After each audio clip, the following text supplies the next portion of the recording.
hand-drawn art or animation, all of these pencils. What do you pick? This is a quick video about how pencils affect your drawing. Let's go through what each type is used for. So at the one end of the scale, we have H. Now H means hardness. The number tells us how much of that it is. So a 6H is harder than a 3H, and a 3H is harder than a H. The pencils being hard means they're really good for technical drawings, but not for shading. At the same pressure on the page, hard pencils go down lighter. Then we have pencils with the letter B. This means blackness. And since it's the opposite end of H, it tells you how soft the pencil is. So a 6B is softer than a 3B, and a 3B is softer than a B. You can see that once you go from one end of the scale to the other, it starts to get darker with the same amount of pressure. Softer pencils are also easier to erase. It didn't come in this set, but there's also an F pencil. This sits between H and HB. So you would have an F right here.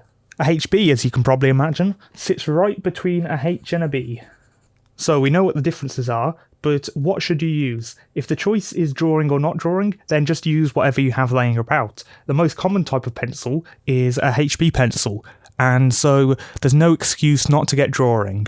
If you're picking a pencil, I tend to prefer a harder pencil for my cleanup phase and a softer pencil for my sketches. I'm constantly redrawing the sketches, so being able to erase them easier is definitely a plus. It's always about trial and error, but you'll always have your own preference. It's about what you feel you're comfortable with how you draw. But don't let that pencil type put you off animating. If you only have a HB pencil, you're still able to create a great result. But knowing these can help you take your animation to the next level. Use the correct pencil for the task at hand, and you'll find that it's much easier. When creating roughs, you want something on this kind of end of the scale. You don't want something too soft, because that can smudge too easily. You don't want something too hard, because that makes it harder to erase. So you want something in the middle of here.